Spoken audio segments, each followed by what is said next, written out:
to my channel. Today I'm doing an XL set, mainly white French with a whole lot of charms. I'm just starting off by pushing back the cuticles gently. Then I'm just going to clip any nails that needed to be cut down a little bit.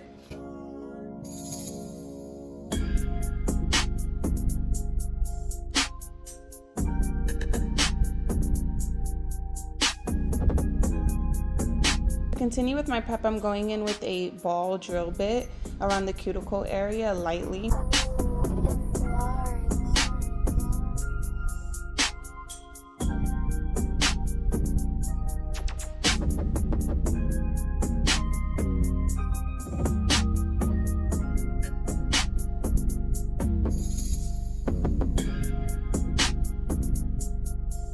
Now I'm going in with my 180 grit sanding band to remove the shine from the natural nail.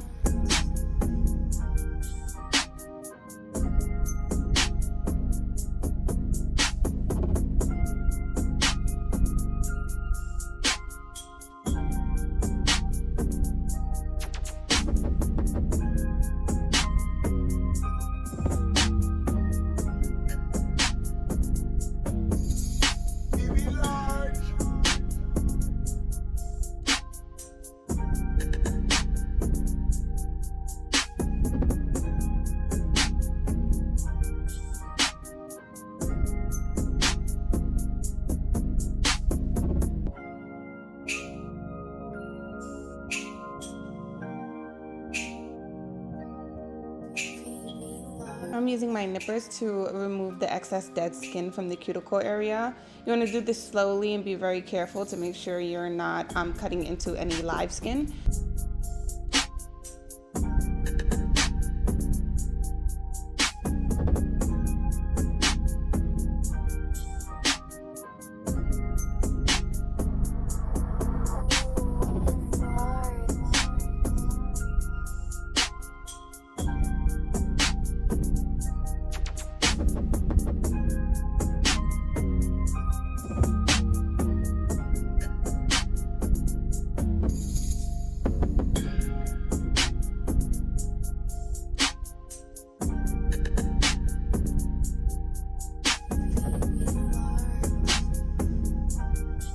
Going into tip application now, it's important to remember to size your tips accurately. In other words, your tip should be fitting the nails from sidewall to sidewall.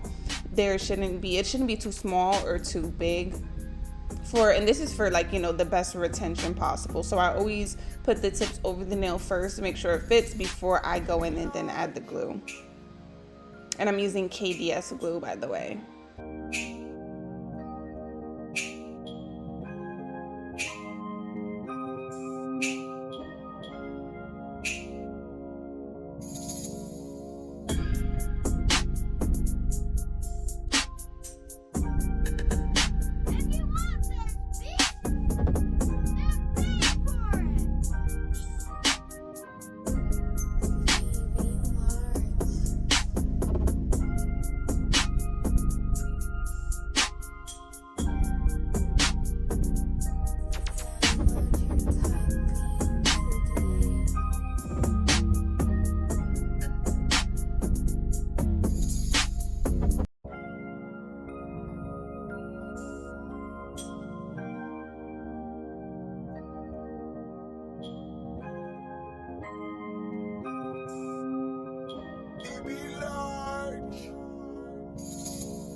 I'm just doing a little shaping of the tips here, just lightly, and this is with the 100 grit nail file.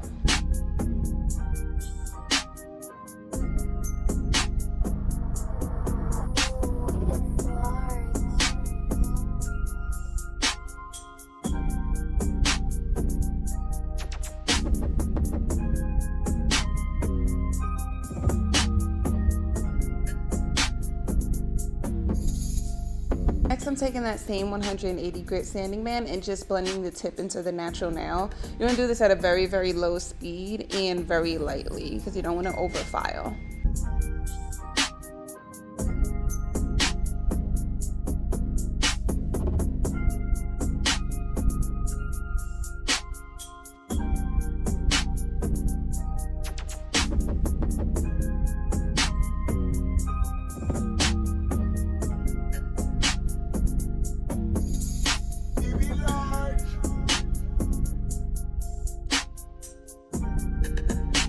Going into acrylic application, I'm first applying my Mia Secret Extra Bond Primer. And I'm going in with my acrylic. The acrylic of choice today is Peaches and Cream by Beauty Pure. I use it a lot. I love it. It's one of my favorites. This acrylic is just so buttery. It's so easy to work with, beginner or advanced. And yeah, I'm gonna vary between 2 beads and 3 beads. It kind of just depends on the bead that I end up picking up.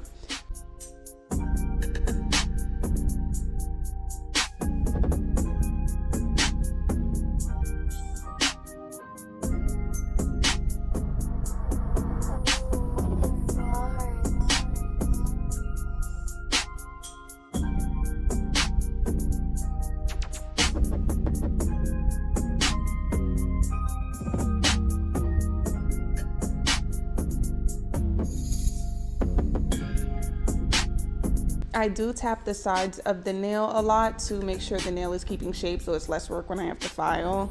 And in terms of the cuticle bead that I just laid, you just want to make sure you put it as close to the cuticle as possible without touching it.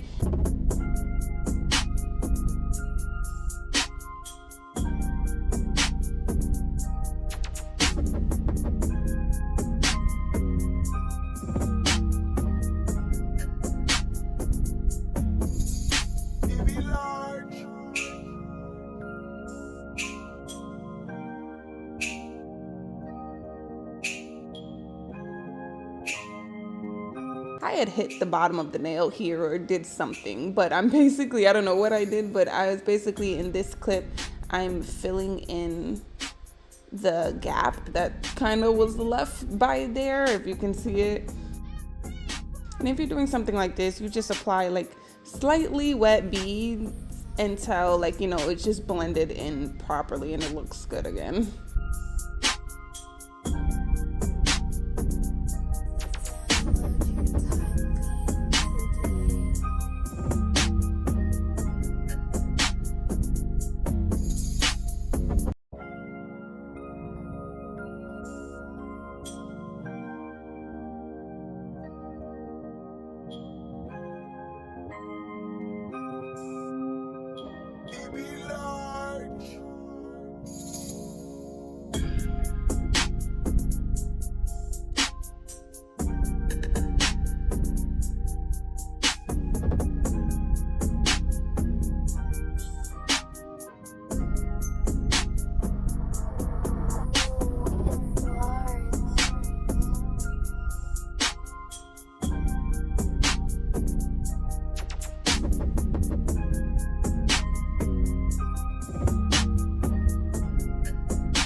Now I'm going to go into the filing. I'm using the same 100 Grit nail file. I get these from Amazon. I'm going to link it in the description box below, as well as the link to my entire Amazon storefront where I get most of my nail supplies from.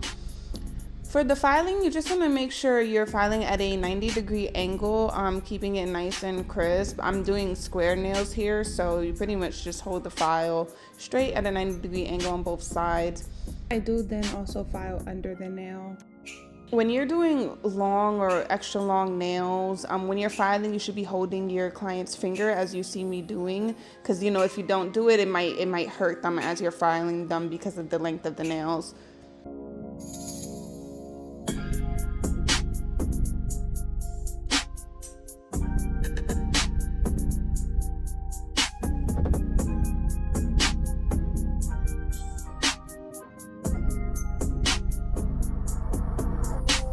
Next, I'm going in with my E-file.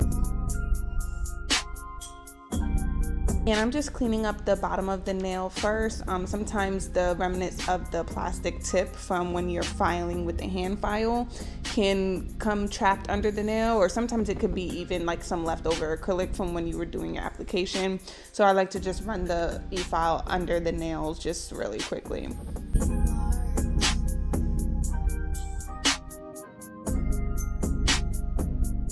Then for my e-filing, it's pretty simple. I just go down the base of the nail, making sure everything is nice and smooth. And then I seal the cuticle. To do this, you want to go lightly around the cuticle. You're doing this parallel to the nail. You're not holding it straight up. Not at a 90-degree angle, you're doing it parallel to the nail. Again, the angle looks a little differently because my camera is overhead, but I'm holding it parallel to the nail. You don't want to overfile and cause damage to your client's nails.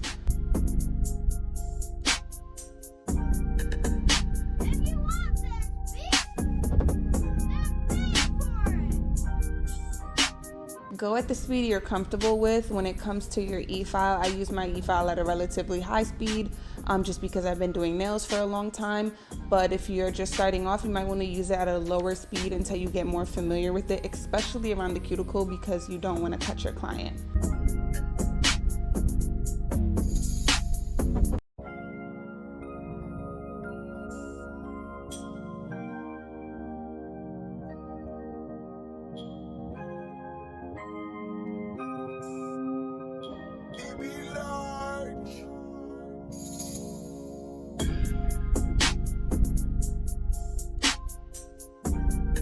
I'm also using the e-file to clean up the C-curve that was under the nail.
Now that the filing is all done, I'm just gonna buff out the nails. I get these mini buffers from Amazon as well. I'm gonna link it in the description box below. And for buffing, you just want to make sure there are no scratches left over on the nails from when you were filing. So you want a smooth surface to do your nail art on.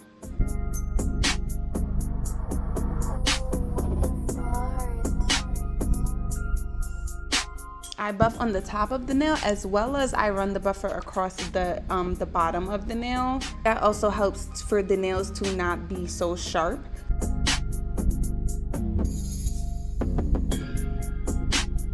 Now getting into the nail design, I'm starting off with white French.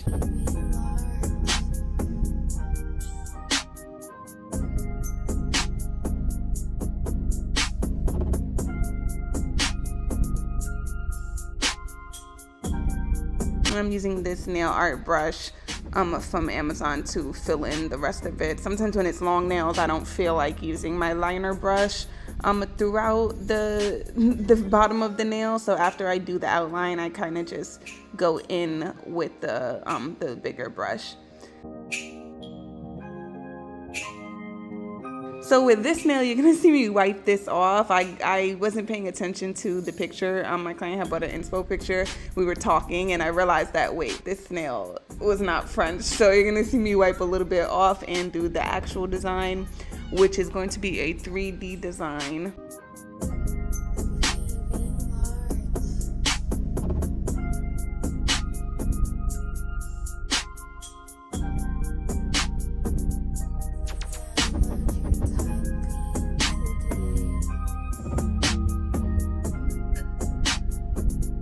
And the rest of the nails, I'm just going to continue with this French.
I'm just wiping off the nails with alcohol.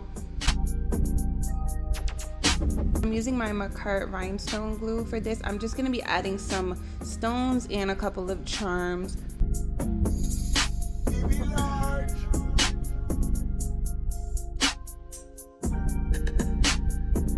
This wax pencil I'm using, I'm gonna link this in the description box below.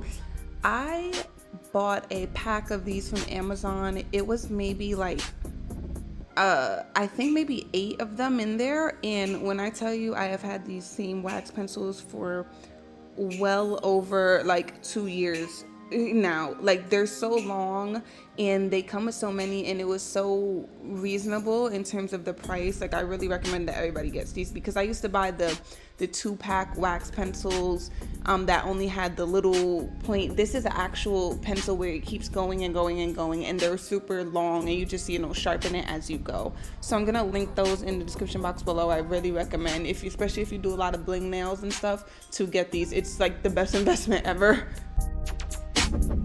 Now for this, it's gonna be like a 3D kind of swirl thing. So I'm just taking the same rhinestone glue and tracing that outline of where I had the polish and curing it.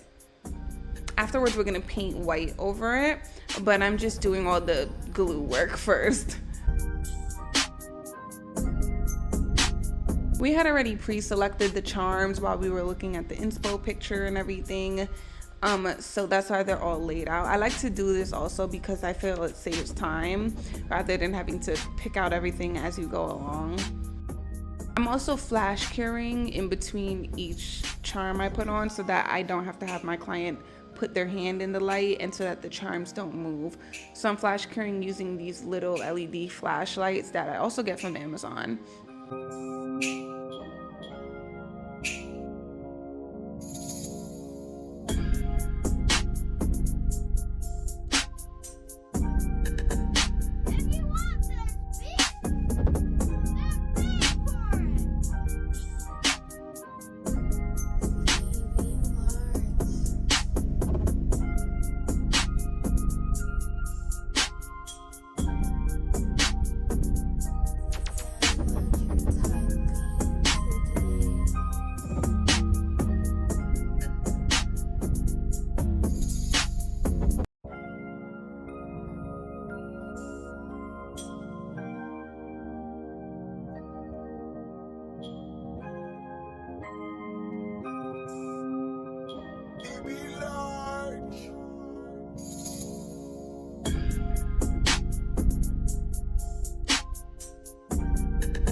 Now I'm just adding the white over that clear rhinestone glue.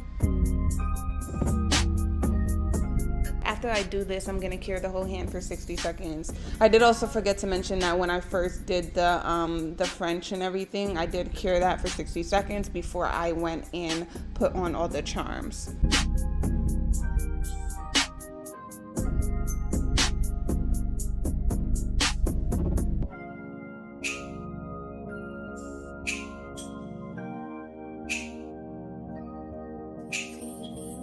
Lastly, I'm just going in with top coat. I am using Beetle's top coat.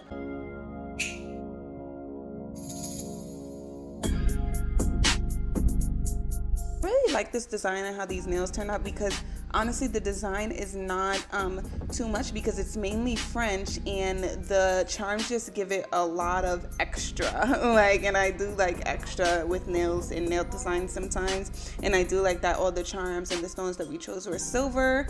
It all just is pretty much on theme.